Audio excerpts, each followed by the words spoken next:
किसी भी देश की स्थलीय सीमा डिसाइड करना काफ़ी सिंपल होता है कि ये इस देश का बॉर्डर है, ये दूसरे देश का बॉर्डर है। लेकिन समुद्र में इस तरह से नहीं होता है। हम समुद्र में समझते हैं कि जिस तरह से चीन कहता है कि दक्षिणी चीन सागर उसका है, क्या हम उस तरह से हिंद महासागर को कह सकते हैं कि क्या ये हमारा है या नहीं?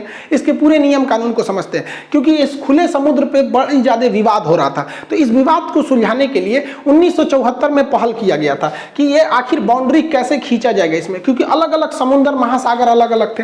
तो पहले जनरली 4 महासागर ही काउंट किए जाते थे। सबसे बड़ा महासागर प्रशांत महासागर है, जो दोनों साइड में है, ये प्रशांत महासागर। ऐसा मत समझिएगा कि ये दोनों साइड में है। एक्चुअली पृथ्वी गोल है, हम इसको फाड़ कर इस तरह से चिपका दिए, इसलिए क्या हो गया, ये 2 साइड में दिख रहा है। जैसे आप एग्जांपल पे समझिए, जैसे हमारा ये हाथ गोल है, अब ये मेरे जो दोनों नाखून है इसे समझिए प्रशांत महासागर है। तो अब इसे गोल की तरह तो रखेंगे नहीं। अब अगर हम इसे खोलते हैं तो मेरा नाखून देखिए आधा इस साइड में गया, आधा इस साइड में गया, तो आधा नाखून इधर चला गया, आधा नाखून इधर चला गया। तो आधा प्रशांत महासागर इधर, आधा प्रशांत महासागर इधर। इसलिए इस बात के लिए कंफ्यूज मत होइएगा कि आधा उधर है आधा उधर है। पृथ्वी गोल है, इसको मोड़ के उधर ले जाइएगा और इसको मोड़ के उधर ले जाइएगा तो क्या हो जाएगा, दोनों आपस में चिपक जाते हैं सब, जिस वजह से ये 2 जगह दिखता है। तो उसके बाद दूसरा आता है अंध महासागर या आपका अटलांटिक महासागर। ये दूसरा सबसे बड़ा महासागर है, इसका आकार एस के समय के टाइप का है। ये तीसरा होता है ये हिंद महासागर, इसे हम लोग अर्ध महासागर कहते हैं, क्योंकि ये आधा ही हिस्सा है। ऊपर का हिस्से में इसके देखेंगे तो कंट्रीज वगैरह चले आते हैं। तीसरा महासागर आर्कटिक महासागर, इसे छिपा हुआ महासागर कहते थे, क्योंकि ये ऊपर वाले भाग में था, छिपा हुआ रहता था। इसमें सबसे ठंडा रहता था, साइबेरिया वगैरह भाग में ऊपर में पूरा बर्फ जमा रहता था। लेकिन अभी के वक्त में भूगोलवेताओं ने इस चीज को निर्णय लिया है कि जो प्रशांत महासागर का ये निचला भाग है, ये वाला हिस्सा, ये प्रशांत महासागर का निचला भाग, और अटलांटिक महासागर का निचला भाग, और हिंद महासागर का ये जो निचला भाग है, इसमें जब ये लोगों ने देखा तो यहाँ पे जो मछलियां थी या जो जलवायु थी वो इन सबसे अलग हो गई थी। रीजन क्या था, वो ये जो अंटार्कटिक आइलैंड है, सॉरी कॉन्टिनेंट है, पूरी तरह से बर्फ से ढका है। तो इस पे इतना ठंड का प्रभाव था कि यहाँ की मछली, यहाँ की जलवायु, यहाँ के अंदर जो वनस्पति थी समुद्र के अंदर की, वो इनसे बिल्कुल अलग थी। तो वो लोग एक निर्णय पे पहुंचे कि अब हम लोग इसे साइड ही करके, एकदम काट के ही इसे दक्षिणी महासागर या अंटार्कटिक महासागर नाम दे दिया जाए। तो पहले महासागरों की संख्या जो थी वो 4 थी, अभी महासागरों की संख्या जो है वो 5 है। हालांकि पहले जब हम ज्योग्राफी पढ़ाते थे तो ये हम लड़कों को स्ट्रिक्टली रोकते थे कि इसे आप महासागर मत कहिएगा, क्योंकि इसे इंटरनेशनल मान्यता नहीं मिली है। लेकिन अब उन्हें ये कहना पड़ेगा क्योंकि इसे इंटरनेशनल मान्यता मिल गई है। लेकिन भारत में कई ऐसे एग्जाम में इसे मान्यता मिलने से पहले ही क्वेश्चन पूछा जा चुका था। जैसे रेलवे में क्वेश्चन पूछा था 2016 वाली जो वैकेंसी थी उसमें, कि वह कौन सा ऐसा महासागर है जो 3 अन्य महासागरों को टच करता है। तो एक ही पॉसिबल हो सकता है, ये कौन सा, दक्षिणी महासागर या अंटार्कटिक महासागर, क्योंकि 1, 2, 3 को टच किया, ये तीनों को तो टच नहीं करता है यहाँ पर। तो इसी के बारे में वो क्या किया था, क्योंकि देखिए ये हिंद महासागर को नहीं टच कर सकता है। आप यहाँ देखिए ध्यान से, उसको टच कर देगा, इसको, लेकिन हिंद महासागर को वो नहीं टच कर सकता है। तो आप याद रखेंगे अब महासागरों की संख्या कितनी हो गई है, 5 हो गई है। अब इन महासागरों को अलग अलग बाउंड्रीज कैसे बनाई जाएगा, कौन से देश की बाउंड्री कहाँ होगी, इसके लिए एक लंबा गहन चला था, मतलब बैठक हुई थी, और इसको फाइनली 1982 में एक कंक्लूजन पे आया गया, जिसे 1994 में लागू किया गया।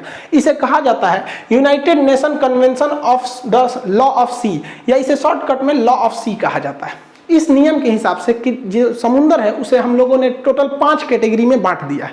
अब उन 5 कैटेगरी को समझते हैं, उससे पहले आपको कुछ बेसिक चीजें पता होनी चाहिए, जिसे नॉटिकल मील या फैदम क्या होता है। देखिए, नॉटिकल मील समुद्री मील को कहते हैं। एक नॉटिकल मील जो सड़क पे हम किलोमीटर देखते हैं उससे बड़ा होता है। एक नॉटिकल मील जो होता है 1.852 किलोमीटर होता है, यानी समुद्र का 1 किलोमीटर, 1 मील जमीन वाले मील के लगभग वो 1.25 गुना होता है। तो 1.852 किलोमीटर हो गया। अब समुद्र की गहराई को फैदम में नापते हैं। 1 फैदम बराबर 6 फीट होता है, गहराई होता है 1 फैदम बराबर 6 फीट होता है। अब वहां हवाएं जो चलती हैं उसको भी हम लोग किलोमीटर प्रति घंटा में ना नाप के हम नॉटिकल मील प्रति घंटा में नापते हैं। तो नॉटिकल मील प्रति घंटा में जब नापेंगे तो आप इसे किलोमीटर में बदलेंगे और उसको मीटर पर सेकंड में बदलेंगे, तो उसे हम हवाओं के वेग को नॉट कहते हैं। समुद्री हवाएं या हवाई जहाज में जो हवाएं बाहर से आती है उसे नॉट कहते हैं। 1 नॉट बराबर 0.5 मीटर पर सेकेंड। तो हवाओं की गति को नॉट में, गहराई को फैदम में और समुद्री दूरी को नॉटिकल मील में नापते हैं। ये आगे काम आएगा, ये नॉटिकल मील वाला। अब हम समुद्र के जो 5 अलग अलग कैटेगरीज है उसको समझते हैं कि मतलब कौन कौन से मैरीटाइम बॉर्डर लगते हैं। देखिए वो 5 कौन कौन से होते हैं। एक होता है इंटरनल सी, दूसरा होता है टेरिटोरियल सी, तीसरा होता है कॉन्टिजियस जोन और एक्सक्लूसिव इकोनॉमिक जोन, उसके बाद आता है हाई सी। ये 5 होते हैं, 4 इधर लिखा हुआ है, एक यहाँ है। देखिए समुद्र जो होता है, किसी भी देश का जो तट होता है, जो कोस्ट लाइन होता है, वो टेढ़ा मेढ़ा होता है। तो वहां से जब डिस्टेंस नापिएगा ना तो गड़बड़ हो जाता है। इसलिए एक इमेजिनरी लाइन ड्रॉ कर दी जाती है, काल्पनिक लाइन नक्शे पर ड्रॉ किया जाता है, जिसे हम लोग कहते हैं बेस लाइन, आधार रेखा। जिसमें हम यहाँ रेड कलर से खींचे हैं, ये आधार रेखा है।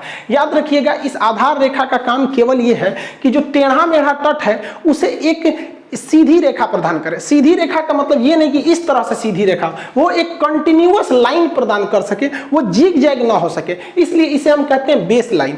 और बेस लाइन के पीछे जो पानी होता है, जैसे ये सब जो पानी है, इसी को कहते हैं इंटरनल सी, बेस लाइन के पीछे वाला। अब समुद्र में कोई भी डिस्टेंस आपको नापना होगा ना तो आप बेस लाइन से ही नापेंगे, न कि समुद्र के तट से नापेंगे। याद रखिएगा ये क्वेश्चन पूछता हुआ कई बार। अब जैसे मान के चलिए यहाँ से कोई है, यहाँ पे कोई शिप खड़ा है, अब इसे भारत की दूरी दिखानी है तो कहां से नापेगा? यहां पे भी भारत हो जाएगा, यहां भी हो जाएगा, यहां भी हो जाएगा। तो इसका जो सबसे करीबी बेस लाइन है वो इसे नापना पड़ेगा कि हम यहां से इतनी दूरी पर है। क्योंकि अगर पर्टिकुलर शहर बोलता है कोलकाता तो हम यहां कोलकाता देख लेंगे, चेन्नई कहेगा तो चेन्नई, विशाखापट्टनम। लेकिन सोचो सीधे कहता है कि हम इंडिया से कितना दूर है, तो भैया तुम देखो तुम्हारे पास का जो सबसे करीब में बेस लाइन कौन सा पड़ रहा है, उस हिसाब से अब जो भी दूरी नापना है वो बेस लाइन से नापेंगे और नॉटिकल मील में ही उसे नापा जाता है। इंटरनल सी जो हो गया, आंतरिक सागर, उसे छोड़ देते हैं, एक तो हो गया। अब देखते हैं टेरिटोरियल सी। टेरिटोरियल सी को हम समुद्री सीमा कहते हैं। ये आधार रेखा से पहला 12 नॉटिकल मील की दूरी होती है। 12 नॉटिकल किलोमीटर नहीं, पहला 12 नॉटिकल, जिसे हम ब्लू लाइन से खींचे हैं, यानी ये वाला एरिया जो है इसे हम लोग कहते हैं हम लोग टेरिटोरियल सी। ये पूरा यहाँ तक हो जाएगा। ये सबसे ज्यादा अधिक, इस पर कंप्लीट अधिकार होता है जिस देश के पास की ये रेखा। ये नियम सारे देशों पर लागू होता है। अभी श्रीलंका वाले पे अलग से बताएंगे कि श्रीलंका पे कैसे, जब 2 देश करीब आ जाते हैं तो उस पे कैसे लगता है। तो ये क्या है, अगर कोई इस एरिया में बिना इस देश के परमिशन, जैसे यहाँ इंडिया है तो इंडिया, अमेरिका रहता तो अमेरिका, परमिशन अगर हवाई जहाज हो या समुद्र का जहाज हो घुस गया तो बिना परमिशन मार के गिरा देगा उसको, मिसाइल उसाइल तोप ताप से यहाँ पे उड़ा देगा। यहाँ पे परमिशन लेके घुसना पड़ता है, समझ में गया? तो इसमें कंप्लीट डोमिनेंस होता है। लेकिन उसके आगे का जो 12 नॉटिकल है तो यहां से तो 24 नॉट हो जाएगा। तो जो पहला 12 नॉटिकल है उसे टेरिटोरियल सी कहते हैं। जो दूसरा 12 नॉटिकल होता है उसे संलग्न क्षेत्र, संलग्न क्षेत्र को कहते हैं कॉन्टिजियस जोन। यानी यहां से अगर देखेंगे तो 12 नॉट, लेकिन शुरू से देखेंगे, हमें तो दूरी आधार रेखा से नापनी है, तो आधार रेखा से यह दूरी हो जाती है 24 नॉट की। 2 नंबर पे हम यहां लिखे हैं 24 नॉट। तो ये वाला जो डिस्टेंस है ये वाला भी इसी देश का अधिकार होता है, लेकिन यहां कुछ रिस्ट्रिक्शन है। क्या है कि अगर इसमें कोई बिना परमिशन एंट्री करता है तो आप उसे हमला नहीं कीजिएगा, पहले उसको समझिएगा, कहिएगा सुन यहां तुम आ गया ना तो तुम हमको सीमा शुल्क दो, मतलब कस्टम ड्यूटी दो। यहां पे तो तुमको सीमा शुल्क देना पड़ेगा। सीमा शुल्क यहीं से लग जाता है। और हवाई जहाज भी अगर यहां से उड़ के गया ना, इस एरिया से भी अगर हवाई जहाज उड़ के ऐसे चला गया तो इसको भारत को टैक्स देना पड़ेगा, सीमा शुल्क, कि तू हमारे एरिया में आके हवा प्रदूषण छोड़ के गया था। तो सीमा शुल्क जो लगना है वो कंटिन्यूअस जोन से ही चालू हो जाती है, चाहे वो हवाई सीमा शुल्क हो या समुद्री सीमा शुल्क। लेकिन अगर इसमें घुस गया बिना परमिशन तो ठोका जाएगा। हाँ, परमिशन लेके आओ, कोई दिक्कत नहीं होता है। इस एरिया तक की साफ सफाई की जिम्मेदारी इसी देश की रहती है। अब इसके बाद आधार रेखा से 200 नॉटिकल मील, यानी अगला 200 नॉटिकल मील, ये काफी लंबी दूरी हो जाती है। अगला 200 नॉटिकल मील, किलोमीटर नहीं, 200 नॉटिकल मील जो होता है उसे हम लोग EEZ, एक्सक्लूसिव इकोनॉमिक जोन, अनन्य आर्थिक क्षेत्र कहते हैं। इस एरिया में इस देश का कोई अधिकार नहीं है कि आप टैक्स ले सकते हैं। ना वो हवाई जहाज पे सीमा शुल्क लेंगे, ना ही आप समुद्री जहाज पर सीमा शुल्क लेंगे। यहाँ पे किसी को आने जाने से नहीं रोक सकते हैं, यहाँ पे घूमने से नहीं रोक सकते हैं, किसी के देश के नौसेना की जहाज को भी नहीं रोक सकते हैं, और ना ही उस पर टैक्स ले सकते हैं। हाँ, यहाँ क्या कर सकते हैं, यहाँ मछली पकड़ने का अधिकार इसी का होगा, क्योंकि देखिए ये इकोनॉमिक जोन है, यानी पैसा से रिलेटेड कुछ भी होगा तो इसी देश का है। यहाँ मछली पकड़ने का अधिकार इसी देश का, तेल निकालने की जिम्मेदारी यहीं पे हो जाएगी। इस एरिया में अगर पेट्रोलियम मिला तो इसी का होगा, अगर कोई नया द्वीप आइलैंड मिल गया तो इसी का होगा, भले कोई भी खोजे मिलेगा तो इसी का हो जाता है। समझ में आ गया कि नहीं आ गया? अब ये ऑयल कैसे निकाला जाता है और किस तरह से बड़े बड़े शिप जो होते हैं वो 3-3 साल तक जो लोग मछली पकड़ते हैं उसको 2-3 दिन में कैसे पकड़ लेते हैं उसको हम लोग समझते हैं। यहाँ देखिए, अब ये 200 नॉटिकल मील के बाद का जो एरिया होता है उसे हम लोग कहते हैं हाई सी। ये इंटरनेशनल लॉ हो गया। अब यहाँ पे किसी की बपौती नहीं चलेगी। अगर बाय द वे यहाँ पेट्रोल मिल भी गया, यहाँ पेट्रोल मिल भी गया तो वो आप डायरेक्ट वहां से नहीं निकाल सकते, आपको जाना पड़ेगा इंटरनेशनल सी बेड अथॉरिटी के पास। अब वो जांच करेगी इसे पहले खोजा कौन था और ये इंटरनेशनल बाउंड्री में आ रहा है तो करीब किसके है, मान के चलिए इसके भी करीब है, इसके करीब है तो बांट देगा कि भैया तुम भी ले लो, तुम भी ले लो, इस टाइप का। तो इसके पास जो लगता है इंटरनेशनल सी बेड, सी मतलब समुद्र, बेड मतलब नीतल, नीचे का हिस्सा, अथॉरिटी वही इसकी देखती है। तो 5 हिस्सा हो गया, 1 2 3 4 और अंदर वाला 5 हिस्सा हो गया यहाँ पर। अब देखिए, लेकिन अगर कभी कभी क्या होता है, कुछ ऐसे देश होते हैं जो बहुत करीब आ जाते हैं समुद्र में, तो उन पे ये नियम नहीं लग पाता है। जैसे श्रीलंका, तो श्रीलंका में आप ऐसे करेंगे तो श्रीलंका भारत के इकोनॉमिक जोन में आ जाएगा, पूरा रख लेंगे। तो उसमें एक नॉर्मल बाउंड्री कर दी जाती है कि भैया इसके इधर तुम्हारा, इसके इधर इसका, यहाँ पर काम खत्म यहाँ पर। तो इसमें आप बन ही नहीं पाएगा ना उतना लंबा, उस हिसाब से देखेंगे तो ये इकोनॉमिक जोन में आ जाएगा। इकोनॉमिक जोन जितना लंबा रहेगा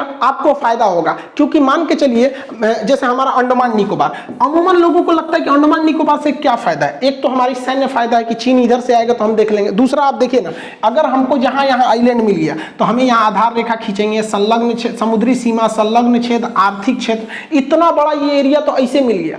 तो जब आइलैंड मिल जाते हैं तो उसका economic zone, exclusive economic zone बड़ा हो जाता है। फ्यूचर में उसके नीचे कोयला मिल सकता है, पेट्रोलियम, गैस, मछली, कुछ भी मिल सकते हैं, उससे काफी फायदा हो सकता है यहाँ पर। इसलिए भारत का अंडमान निकोबार और लक्षद्वीप मिलकर हमारे इकोनॉमिक जोन को इतना बढ़ा देते हैं। जैसे देखिए ये एरिया इतना ज्यादा क्यों निकला हुआ है, क्योंकि यहाँ लक्षद्वीप है। अब हमारा इकोनॉमिक जोन यहाँ देखिए श्रीलंका आ गया था इसलिए कम हो गया है। अब यहाँ पर है, यहाँ कट क्यों गया, क्योंकि ये वाला एरिया बांग्लादेश का और ये वाला एरिया म्यांमार का। अब ये एरिया, इतना बड़ा एरिया हम लोग को क्यों मिला हुआ है, क्योंकि हमारे पास अंडमान निकोबार है। अब इसमें मछली पकड़ने, पेट्रोलियम, फ्यूचर में यहाँ पता चलता है कि बहुत ज्यादा मात्रा में पेट्रोलियम और कोयला का निक्षेप है नीचे में। इस इकोनॉमिक जोन में अगर कोई आपराधिक घटना कर देता है तो वो यही देश इसको देखता रहता है कि भैया तुम हमारे एरिया में घुस के कैसे मार दिए। ऐसा एक बार हो गया था 2012 में, उस समय मनमोहन सिंह प्रधानमंत्री थे।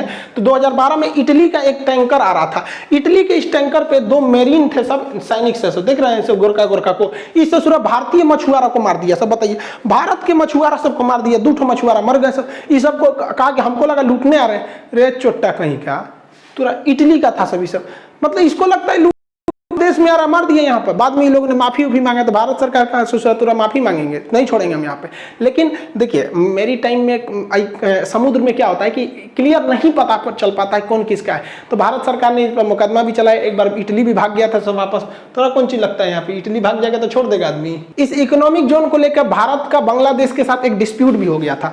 पहले बांग्लादेश का इतना ही इकोनॉमिक जोन था, लेकिन बांग्लादेश कह रहा है कि नहीं भैया मेरा इतना नहीं हुआ, मेरा इससे भी ज्यादा हुआ। वो कह रहा है कि भैया मेरा यहां भी हुआ और यहां भी हुआ, इतना हमारा हुआ। देखिए ये इतना क्लेम कर रहा था कि इधर से इतना म्यांमार ने कब्जा कर लिया है ये वाला हिस्सा, और इधर से इतना भारत ने ले लिया है ये वाला हिस्सा। इसलिए म्यांमार बांग्लादेश कह रहा था कि हमको ये वाला भी हिस्सा दिलाया जाए और ये वाला हिस्सा भी दिलाया जाए, इतना मांग रहा था, जबकि उसके पास इतना ही था। तो इंटरनेशनल बाउंड्री जो थी, इंटरनेशनल आर्बिट्रेरी, उसने कहा कि देखिए पूरा नहीं मिलेगा, हाँ इतना हम आपको हाई एक्स्ट्रा दे सकते हैं, इतना आपको एक्स्ट्रा दे देंगे। तो भारत को अपनी बाउंड्री से, इकोनॉमिक जोन से हटना पड़ा। हालांकि वहां पे बहुत ज्यादा संसाधन भी, बहुत ज्यादा खनिज वगैरह नहीं थे। तो बांग्लादेश का जो इकोनॉमिक जोन था वो इस तरह से बढ़ गया इंटरनेशनल कोर्ट के बाद। तो हम लोग भैया नियम कानून को मानते हैं। लेकिन अगर वही चाइना की बात करिएगा तो चाइना ससुरा कहता है कि कौन सी 200 नॉटिकल मील, ये खान सर पढ़ा रहे हैं उन्हीं के पास रह जाइए, 200 नॉटिकल, हमारे यहाँ कुछ नहीं, ये पूरा दक्षिणी चीन सागर मेरा है। उसके बाबा आदम के जमाने 1940 में चीन के पास कोनो चिरकुट में नक्शा मिला। उस नक्शा में ऐसे 9 गो डैश लाइन बना था, 1 2 3 4 5 6 7 8 9, इसको कहता है ये 9 डैश लाइन है। ये समुंदर नहीं है, ये चीन है। ऐसा ससुरा पृथ्वी पर पैदा हुआ है सुनना। मतलब उसका कहना है कि समुंदर पे ना नियम लगता है, ये साधारण समुंदर नहीं है, ये चीन है, ससुरा चोट्टा चीन है। कहता है कि ये पूरा मेरा है, इसके बाद मेरा लगेगा 12 नॉटिकल मील, फिर 24 नॉटिकल मील, 200 नॉटिकल मील। अरे चोट्टा कहीं का, ये मन में नहीं करता यहाँ पर। और इसके बीच में आइलैंड है सब, पैरासेल आइलैंड,